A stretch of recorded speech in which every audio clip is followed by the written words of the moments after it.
میں نہیں سمجھتا کہ کسی سے روزہ رکھنے میں کوئی سستی اور کاہلی اور نہ روزہ اس کے اوپر بھاری پڑے گا۔ ساتھیوں، اصل چیز یہی ہے کہ اللہ کی عظمت کا ہمیں اور آپ کو اعتراف نہیں ہے، اس کا یقین ہمیں اور آپ کو نہیں ہے۔ دوسری چیز ہم نے کیا کہی ساتھیوں بتائیے؟ جی، محبت۔ بھلا بتائیے کہ اللہ تعالیٰ کے علاوہ کوئی ذات دنیا میں ہے، کوئی ایسی ذات ہے دنیا میں کہ اس کی ذاتی خوبیوں پر اس سے محبت کی جائے؟ ہے کوئی؟ سنیں نا، ہے کوئی ذات؟ باقی دنیا میں جتنی چیزیں ہیں، جتنے انسان ہیں، جتنے عمل ہیں، ان سے اگر محبت کی جاتی ہے تو صرف اللہ کے لیے محبت کی جاتی ہے بس۔ چاہے کوئی نبی ہے، چاہے کوئی ولی ہے، چاہے جو کوئی ہے، ہمیں اللہ کے رسول سے کیوں محبت ہے؟ اللہ کی۔ آخر اللہ کے رسول کو رسول بنایا کس نے؟ اتنی خوبیوں سے نوازا کس نے؟ ہمارے اوپر یہ احسان کیا کہ اس پیارے اور عظیم رسول کی امت ہمیں کس نے بنایا ہے؟ جی، ہماری اپنی طاقت ہے؟ تو صرف ایک ذات ہے ساتھیوں جس سے اس کی ذاتی خوبیوں پہ سے محبت کرنی چاہیے۔ اسی لیے اہل ایمان کی خوبی یہ بیان کی گئی ہے کہ وَالَّذِينَ آمَنُوا أَشَدُّ حُبًّا لِلَّهِ، جو لوگ ایمان لے آئے ہیں وہ اللہ تعالیٰ سے بہت زیادہ محبت کرتے ہیں۔ تو اگر اللہ کی محبت ہمارے آپ کے دل میں ہے تو وہ جس چیز کا حکم دے رہا ہے ہمیں اس سے بھی محبت کرنی ہوگی اور اس کو بجا لانا ہوگا۔ بلکہ ہماری آپ کی فطرت میں، جیسے ہم نے مثال دیا ابھی ساتھ، بلکہ ہمیشہ میں ایک مثال دیتا ہوں۔ آپ راستے میں جا رہے ہیں، دھوپ بڑی تیز ہے، آپ کو پیاس لگی ہے، دھوپ میں کھڑے ہیں، گاڑی والے آ رہے ہیں، چلے جا رہے ہیں، کوئی آپ کو اٹھا نہیں رہا ہے۔ ایک بندہ گاڑی روک کر کے آپ کو گاڑی پر بیٹھا لے، آپ کو ٹھنڈا پانی بھی عطا کرے اور آپ جہاں جا رہے ہیں پہنچا دے، تو آپ کو اس سے محبت ہوگی؟ محبت نہیں ہوگی؟ جی، آپ سے اگر وہ کچھ بھی کہے گا تو آپ اس کا حکم بجا لائیں گے؟ لائیں گے؟ سنیں آپ، ہے کہ نہیں؟ لیکن اللہ تعالیٰ کی نعمتیں ہمارے آپ پر کتنی ہے ساتھ؟ پورا سوچو، کتنی نعمتیں؟ سنیں آپ، تو اللہ تعالیٰ محبت کرنے کے لائق نہیں؟ اسی لیے تو جو اللہ تعالیٰ سے جتنی محبت کرتا ہے وہ اللہ تعالیٰ کی تابع داری اتنی ہی زیادہ کرتا ہے۔ ہمارے نبی صلی اللہ علیہ وسلم اللہ تعالیٰ سے ذرا سوچیں، نبی صلی اللہ علیہ وسلم اللہ سے محبت کا کیا عالم بتا۔ حضرت عائشہ بیان فرماتی ہے، صحیح ابن حبان میں روایت ہے، اللہ کے رسول بلکہ ان کے پاس عطا اور عبید بن عمیر گئے ان کے پاس اور سوال کرتے ہیں کہ سب سے عجیب چیز آپ نے اللہ کے رسول سے کیا دیکھی؟ ہماری عائشہ بیان فرماتی ہے کہ ایک رات نبی کریم صلی اللہ علیہ وسلم ہمارے پاس تشریف لے آئے اور بستر پر لیٹ گئے۔ اے عائشہ، اگر تم اجازت دو تو میں کھڑے ہو کر کے اللہ تعالیٰ کی عبادت کرنے لگا۔ رسول کے ساتھ سوچیں، یہ محبت ہی تو تھی۔ حضرت عائشہ بیان فرماتی ہے کہ اللہ کے رسول صلی اللہ علیہ وسلم کھڑے ہو گئے نماز پڑھنے کے لیے، اتنا روئے کہ آپ کی آنکھیں بھر آئی، پھر اتنا روئے کہ آپ کی داڑھی در ہو گئی، پھر آپ اتنا روئے کہ زمین در ہو گئی، یہاں تک کہ اسی حالت میں صبح ہو جاتی ہے۔ حضرت بلال اذان دے کر کے آپ کو جگانے کے لیے آتے ہیں اور کہتے ہیں، اے اللہ کے رسول صلی اللہ علیہ وسلم، اللہ تعالیٰ نے آپ کے اگلے پچھلے تمام گناہوں کو بخش دیا ہے، آپ کیوں رو رہے ہیں؟ آپ فرماتے ہیں، کیا میں اپنے رب کا شکر گزار بندہ نہ بن جاؤں؟ رسول، کیا ہمارے اوپر اللہ کی نعمتیں نہیں؟ اے میرے بھائی، سوچ کہ کتنے لوگ ہیں آپ سے زیادہ پیسے والے ہیں، آپ سے زیادہ ہنر والے ہیں، لیکن انہیں سعودیہ میں آنا نصیب نہیں ہوا۔ کہ میں غلط کہہ رہا ہوں؟ ہے کہ نہیں؟ آپ سے زیادہ پیسے والے، آپ سے زیادہ ہنر والے ہیں، اور آپ یہاں سے جاتے ہیں تو آپ کے اوپر رشک بھی کرتے ہیں، للچائی نظر سے دیکھتے بھی ہیں۔ یہاں آنے کی توفیق آپ کو کس نے؟ آپ اپنی ہمت بہادری سے آئے، اپنی طاقت سے آئے، کس سے آئے؟ اللہ۔ تو اللہ کی ذات کا اس کا حقدار نہیں ہے کہ اللہ تعالیٰ سے محبت کی جائے؟ کیا اللہ تعالیٰ رمضان سے محبت نہیں کرتا؟ اگر اللہ تعالیٰ رمضان سے محبت نہ کرتا تو رمضان میں قرآن مجید نازل فرماتا ہی نہیں۔ اگر اللہ تعالیٰ کو رمضان سے محبت نہ ہوتی تو رمضان کا روزہ فرض قرار نہیں دیتا۔ کیوں؟ صحیح بخاری شریف کی روایت ہے کہ اللہ تبارک و تعالیٰ کو اس کے فرائض پر عمل کرنا جتنا محبوب ہے، کتنا اور کوئی اور سے محبوب نہ نہیں۔ تو عرض کرنے کا مقصد یہ ہے ساتھیوں، اللہ تبارک و تعالیٰ سے محبت کا تقاضا یہ ہے کہ اللہ تعالیٰ روزے کا حکم دے رہا ہے، ہم روزہ رکھیں، خوشی سے رکھیں۔ تراویح کا حکم دے رہا ہے، تراویح پڑھیں اور خوشی سے پڑھیں، اور ہم یہ سوچیں کہ ہمارا رب روزے سے، تراویح سے اور رمضان سے محبت بھی کرتا ہے کہ نہیں؟ آپ گھر تشریف لے جاتے ہیں، برا نہ مانیں گے تو آپ کی بیوی کو معلوم ہو جائے، آپ کی بہن کو اور آپ کی ماں کو معلوم ہو جائے کہ کون کھانا آپ کو پسند ہے، تو وہ کھانا بنا کر کے دینا، اس میں خوشی محسوس کرے، خوشی محسوس نہیں کرے گی، سوچیں نا۔ اسی لیے ہم نے کہا آپ کی زندگی سے میں اس کی مثالیں دوں گا تاکہ آپ انکار نہ کریں۔ جو کھانا آپ کو پسند ہوگا، آپ کی ماں ہو تو، آپ کی بہن ہو تو، آپ کی بیوی ہو تو، وہ کھانا آپ کے لیے تیار کر کے رکھے گی اور اس کا کھانے میں آپ اسے خوشی محسوس ہوگی، ہے کہ نہیں؟ تو اللہ تبارک و تعالیٰ کو رمضان پسند ہے، اللہ تبارک و تعالیٰ کو روزہ پسند ہے۔ ساتھیوں، روزہ تو اللہ تعالیٰ کو اس قدر پسند ہے، اس قدر پسند ہے، اس قدر پسند ہے کہ ہم اب اس کا اندازہ نہیں لگا سکتے کتنا پسند ہے۔ یہاں تک کہ روزے دار کے منہ سے جو بو آتی ہے، ہمیں اور آپ کو اس سے کراہت محسوس ہوتی ہے، لیکن ہمارے رب کو وہ بو کستوری سے زیادہ پسندیدہ ہے۔ بس صحیح یہی چاہیے۔ تو اللہ تعالیٰ کو روزہ محبت ہے کہ محبت نہیں چاہتا؟ اور روزہ رکھتے ہیں تو آپ کو سحری کھانے کا حکم ہے کہ نہیں؟ اور رب سحری سے اتنی محبت کرتا ہے کہ سحری کھانے والوں پر خصوصی رحمت نازل فرماتا ہے۔ ان اللہ و ملائکتہ یصلون علی المتسحرین، اس رحمت کے بعد ابو سعید خدری کی کہ اللہ تعالیٰ روزے سحری کھانے والوں پر اپنی رحمتیں نازل کرتا ہے اور فرشتے سحری کھانے والوں کے لیے دعائیں مغفرت کرتے ہیں۔ تو ہم یہ سوچتے ہیں ساتھیوں کہ روزہ رکھنا اور تراویح کیا ہے، یہ اللہ تعالیٰ کے وہ بڑے بہت پسندیدہ۔ تیسری چیز کیا تھی ساتھیوں؟ جی، لالچ۔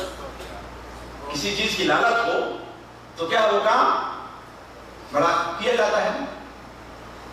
تو اللہ تبارک و تعالیٰ نے اس پہلو کو بھی نہیں رکھا۔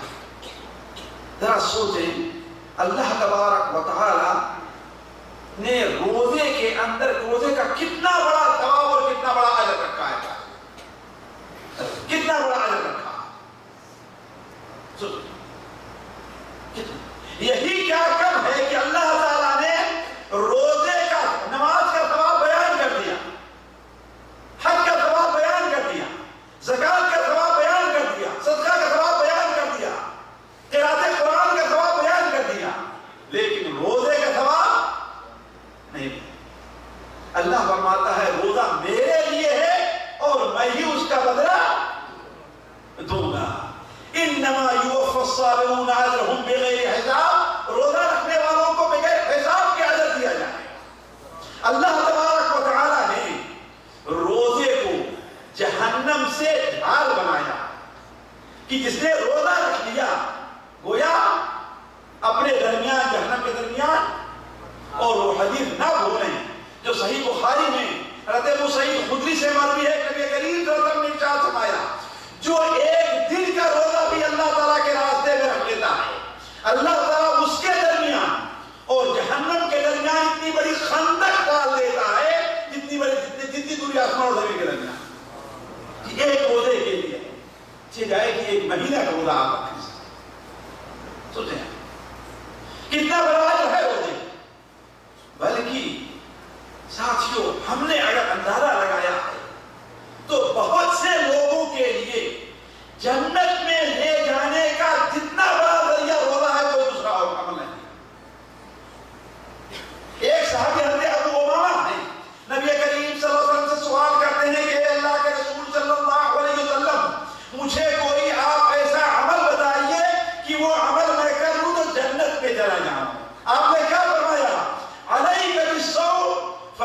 لهم لا اله الا اللہ، تم کثرت سے روزہ رکھو، اس لیے کہ روزے کا مقابلہ کوئی دوسرا عمل نہیں کر سکتا۔ اس کے بعد ان کا کیا عمل تھا جانتے ہیں صاحب؟ حالانکہ وہ بھی محنت کرنے والے تھے، کھیتوں میں کام کرنے والے وہ بھی لوگ تھے، لیکن ان کا حال یہ تھا کہ اگر دوپہر میں ان کے گھر سے کہیں دھواں اڑتا دکھائی دیا تو لوگ کہتے تھے آج ان کے ہاں مہمان ضرور آئے، اس نے روزہ نہیں رکھا رسول۔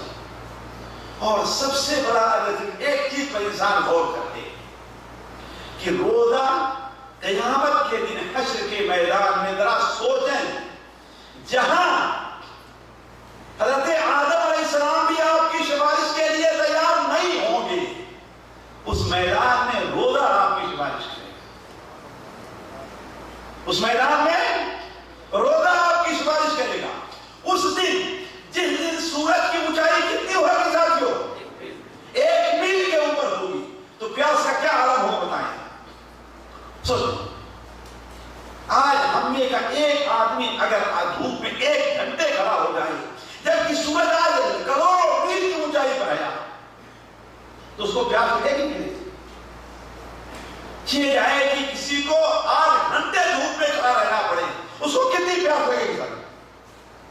اور سوچیں کہ وہ دن جس دن سورج 1 میل کی اونچائی پر ہوگا، وہ دن کتنے گھنٹے کا ہوگا؟ جی کتنے گھنٹے کا ہوگا؟ 10 گھنٹے، 12 گھنٹے، 20 گھنٹے، 50 گھنٹے، کتنے گھنٹے کا ہوگا ساتھیوں؟ جی 50,000 سال کا 1 گھنٹہ ہوگا۔ تو اس دن کی پیاس کیسے بتا؟ لیکن جو آدمی اس دنیا میں اپنے آپ کو اللہ کے لیے پیاسا رکھے گا، اللہ تعالیٰ قیامت کے دن اسے پیاسا نہیں چھوڑے گا۔ جس نے پیاسا رکھا یہ سوچ لے کہ اس دن جب پیاس لگے گی اس سے بچنے کے لیے ہمیں علاج کرنا چاہیے۔ وہ علاج کیا ہے؟ ان دنوں میں روزہ رکھنا۔ تو میں عرض کر رہا تھا کہ روزہ قیامت کے دن بندے کی سفارش کرے گا۔ چنانچہ احمد کے حضرت عبداللہ بن عمرو سے روایت ہے، نبی کریم صلی اللہ علیہ وسلم نے ارشاد فرمایا کہ قیامت کے دن روزہ اور قرآن بندے کی سفارش کریں گے اور ان کی سفارش قبول بھی کی جائے گی۔ روزہ کہے گا اے اللہ تعالیٰ، ہم نے دن میں اسے کھانے اور پانی سے روکے رکھا، لہذا تو اس کے بارے میں میری سفارش قبول کر۔ قرآن کہے گا اے اللہ تعالیٰ، راتوں میں سونے سے ہم نے اسے مشغول رکھا، یہ سویا نہیں بلکہ قرآن پڑھتا رہا ہے، لہذا اس کے بارے میں میری سفارش قبول فرما۔ نبی صلی اللہ علیہ وسلم فرماتے ہیں کہ اللہ تعالیٰ ان دونوں کی سفارش قبول بھی فرمائے۔ تو روزے کے فضائل ساتھیوں بہت زیادہ ہیں، آپ لوگ بار بار سنتے آئے ہیں، وہ فضائل نہیں بیٹھتے کہ سوچے کہاں۔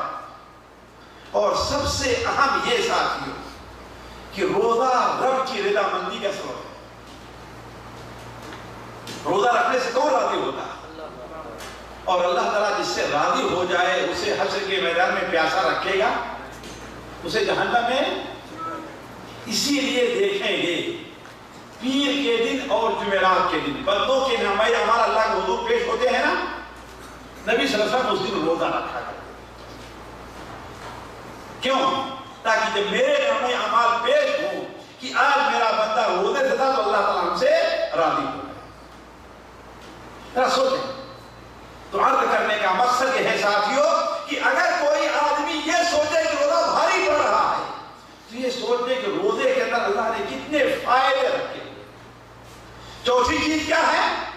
اس پر جو عذاب ہے اس کو دھیان کریں۔ اس لیے کہ بچہ ہوم ورک نہیں کرنا چاہتا ہے، لیکن اگر معلوم ہو جائے ہوم ورک نہیں کیا صبح کیا ہوگا؟ جی ہمارے اوپر ڈنڈے پڑیں گے تو اسی لیے بہت سے بچے اگر ہوم ورک نہیں کیے رہتے ہیں صبح کو اسکول جانے لگتے تو رونا شروع کر دیتے ہیں۔ ہے بات صحیح نہیں صحیح؟ کیوں رونا شروع کرتے ہیں بھائی؟ اس کام کے نہ کرنے کی وجہ سے ہمارے اوپر ڈنڈے پڑنے والے ہیں۔ اور آپ یہ بتائیے رات کو دیر تک جاگتے رہتے ہیں، صبح 7 بجے یا 8 بجے اٹھ کر بھاگ کے ڈیوٹی پر کیوں جاتے ہیں؟ جی کیوں جاتے ہیں؟ صرف پیسے ہی کے لیے نہیں ہوتا ہے. پیسہ آدمی چلو بھائی 50 کی بجائے 40 کی بجائے، اس کو ڈر یہ رہتا ہے کہ کہیں ہمارا خروج نہ لگا ہے نا، ہماری تنخواہ نہ کاٹ دے. ڈر رہتا ہی نہیں رہتا. اس لیے سب کچھ برداشت کر کے آپ جاتے ہیں. تو آدمی یہ سوچ دے کہ روزہ نہ رکھنے پر ہمیں کیا عذاب ملنے والا ہے، یہ سوچے کہ اللہ تعالیٰ اس پر ہماری کتنی گرفت کرے گا.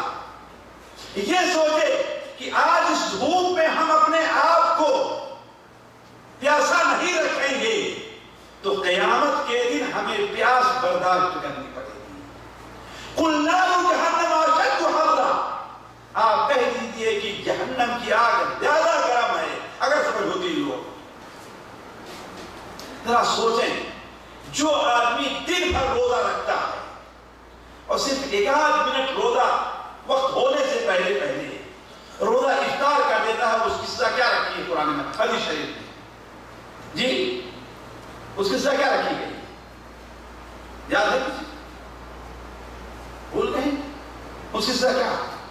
نبی کریم صلی اللہ علیہ وسلم نے ارشاد فرمایا، صحیح ابن حبان میں، صحیح ابن خزیمہ میں، حضرت ابو امامہ کی روایت ہے، نبی کریم صلی اللہ علیہ وسلم نے ارشاد فرمایا، میں سو رہا تھا کہ میرے پاس 2 آدمی آتے اور میرے بازو کو پکڑا اور لے کر کے چلے. ایک دشوار گزار راستے میں پہاڑ ہے، پتھر ہے. میں کہا میں اس پر نہیں چل سکتا. فرشتوں نے کہا، جو میرے ساتھی تھے انہوں نے کہا چلیے ہم آپ کی مدد کرتے ہیں. کہا لے کر کے ہمیں جب پہاڑ کے اوپر جاتے ہیں تو کچھ شور سنائی دیا، چیخ پکار سنائی دی، رونے کی آواز آ رہی ہے. ہم نے کہا یہ کون سے لوگ ہیں؟ حضرت جبرائیل نے کہا کہ یہ جہنمیوں کی آواز ہے، اللہ تعالیٰ ہمیں سب کو جہنم سے محفوظ رکھے. کہا اور آگے بڑھتے تو کیا دیکھتے ہیں کچھ لوگوں کو ان کے ایڑی کے بل الٹا لٹکا دیا گیا ہے اور ایک شخص ہے جو ان کے جبڑے کو یہاں تک پھاڑتا ہے، خون اور پی پہ رہا ہے. پھر دوسری طرف پھاڑنا شروع کرتا ہے، دوسری طرف پھاڑتا ہے کہ دوسری کے پاس برابر ہو جاتا ہے. یہی حشر جاری ہے، خون پی پہ رہا ہے. ہم نے کہا اے جبرائیل یہ کون سے لوگ ہیں؟ تو فرشتوں نے کیا جواب دیا؟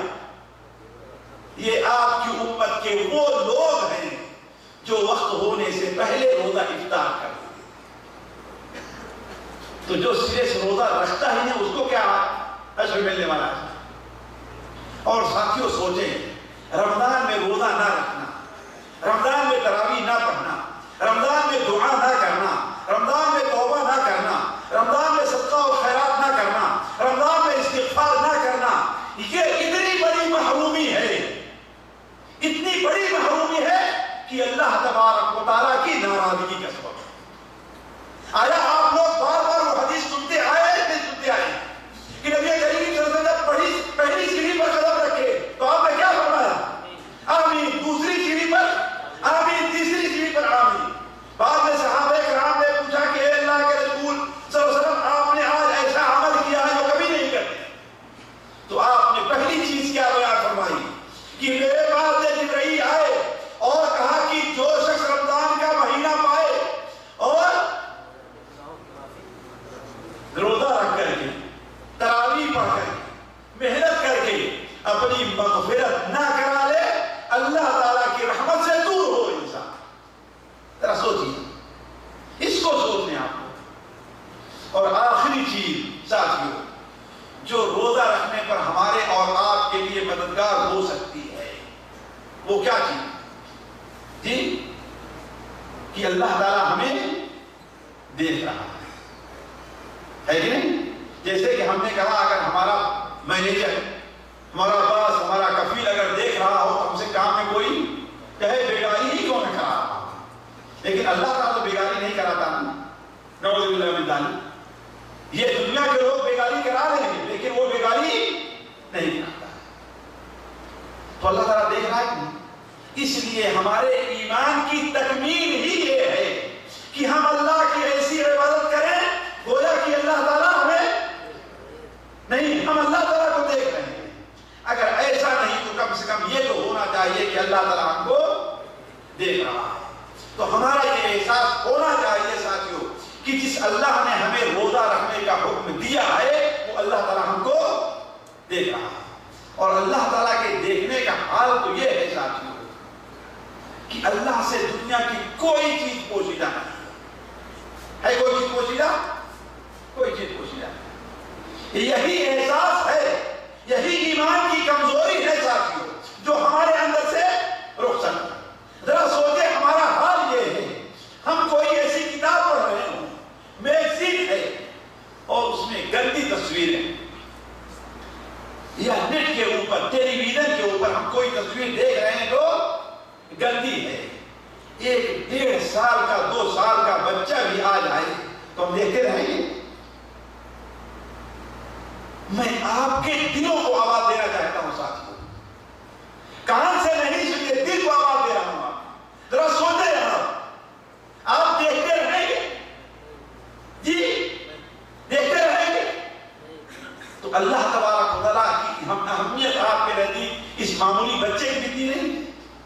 ذرا سوچیں اللہ تعالیٰ دیکھ رہا ہے نہیں دیکھ رہا ہے کہ اس نے روزے کا حکم دیا اور آپ کھانا کھا رہے ہیں. روزے کا حکم دیا, روزہ رکھ نہیں رہے ہیں, کہاں گئی اللہ تعالیٰ کیا؟ اس لیے ساتھیوں اللہ تبارک و تعالیٰ کی ایک صفت رقیب بھی ہے, ایک نام اس کا شہید بھی ہے. ان دونوں ناموں کا معنی کیا ہے کہ اللہ تعالیٰ بندے کی ہر چیز کو دیکھ رہا ہے. اسی لیے تو اللہ تعالیٰ ارشاد فرماتا ہے یوم یبعثہم اللہ جمیعا فینبئہم بما عملوا. یوم یبعثہم اللہ جمیعا, جس دن اللہ تعالیٰ تمام لوگوں کو اٹھائے گا, فینبئہم بما عملوا, ہر ایک نے جو عمل کیا ہے اللہ تعالیٰ اس کے بارے میں بتائے گا. احصاہ اللہ ونسوہ, اللہ نے ایک کو گن کر کے رکھا ہے, حالانکہ لوگ بھولے ہوئے تھے, اللہ بھولا ہوا نہیں. واللہ علی کل شیء شہید, اللہ تعالیٰ ہر چیز کو دیکھ رہا ہے. تو ہم اپنے اندر یہ احساس پیدا کرنے کی کوشش کریں کہ دنیا میں جو کام بھی ہم کر رہے ہیں, اگر یہ احساس ہمارے اندر پیدا ہو جائے ساتھیوں, اللہ کی قسم ہم سے اللہ تعالیٰ کی نافرمانی ہوتی ہی اسی لیے ہے کہ احساس یہ ایمان ہمارے اندر پایا نہیں جا رہا ہے. امام ابن رجب رحمہ اللہ, شاید پہلے بھی یہ بات ہم نے آپ کے سامنے رکھی ہو, امام ابن رجب رحمہ اللہ نے ایک کتاب لکھی معنی لا الہ الا اللہ, اور یہ آخری بات اس پر اپنی بات ختم کرنا ہے, معنی لا الہ الا اللہ. اس میں لا الہ الا اللہ کے شرائط یہ بھی لکھتے ہیں کہ صرف لا الہ کہنا کافی نہیں ہے بلکہ عمل کی بھی ضرورت ہے. اور میں مثال دیا کہ ایک شخص کسی عورت کو کسی جنگل میدان میں بکری چرا رہا, رات میں اسے برائی پر ابھارنا چاہتا لیکن وہ تیار نہیں. آخر میں وہ کہتا ہے کہ اللہ کے بندی یہاں ہمیں تمہیں کون دیکھ رہا ہے, ہمیں تمہیں صرف تارے دیکھ رہے ہیں, بس اور کون دیکھ رہا ہے. یہ دیکھیے احساس. اس نے کیا جواب دیا, اللہ کے بندے تاروں کا بنانے والا کہاں گیا ہے؟ تم تاروں کی بات کر رہے ہو نا, لیکن تاروں کا بنانے والا کہاں گیا ہے؟ تو ساتھیوں یہ احساس اپنے اندر پیدا کرنا چاہیے کہ وما تکونوا فی شأن وما تتلو منہ من قرآن ولا تعملون من عمل الا كنا علیہم شہودا تفیضون فیہ. نہ اگر قرآن کی تلاوت کرتے ہیں تو, کوئی عمل کرتے ہیں تو, کوئی اور چیز کر رہے ہیں, اللہ تبارک و تعالیٰ ان تمام چیزوں کو دیکھ رہا ہے. یعلم ما یلج فی الارض وما یخرج منها وما ينزل من السماء وما يعرج فيها وهو معكم اينما كنتم. زمین سے کیا نکلتا ہے اللہ وہ بھی دیکھ رہا ہے, زمین کے اندر کیا جاتا ہے وہ بھی دیکھ رہا ہے, آسمان سے کیا نازل ہوتا ہے وہ بھی جانتا ہے اللہ, آسمان پر کیا جاتا ہے وہ بھی جانتا ہے. وهو معكم اينما كنتم, تم جہاں کہیں بھی ہو وہ تمہارے ساتھ ہے. تو انسان اپنے اندر یہ احساس پیدا کر لے کہ روزے کا حکم دینے والا ہمیں دیکھ رہا ہے. تو یہ 5 چیزوں کا ساتھیوں ہم اہتمام کر لیں اور اپنے ایمان کی تصحیح کر لیں تو روزہ رکھنا ہمارے اوپر بڑا آسان, بلکہ ہمیں روزہ رکھنے میں لذت ملے گی. اور ہمارا حال وہی ہوگا کہ حضرت معاذ بن جبل یا عبداللہ بن مسعود رضی اللہ عنہ جب انتقال ہونے لگا تو رونے لگے. انتقال ہونے لگا تو رونے لگے. ساتھیوں نے کہا کیوں رو رہے ہیں؟ کہا ہمیں دو بات پر رونا آ رہا. دو باتوں پر. ایک تو یہ ہے کہ سخت گرمی کے موسم میں اب میں روزہ نہیں رکھ پاؤں گا. سخت گرمی کے موسم میں اب میں روزہ نہیں رکھ پاؤں گا. ذرا سوچیں آپ, رو رہے ہیں اس پر کہ مر گیا تو سخت گرمی کے موسم میں روزہ نہیں رکھوں گا. ذرا سوچیں آپ. اور رات میں جا کر کے قرآن میں تلاوت نہیں کرتا. ذرا سوچیں. تو یہ احساس ہمارے اندر پیدا ہونا چاہیے کہ 5 چیزیں پیدا کر لیں تو ہمارے لیے روزہ رکھنا آسان ہوگا. اللہ تعالیٰ سے دعا ہے کہ اللہ تعالیٰ ہمارے اور آپ کے ایمان کی اصلاح کر دے.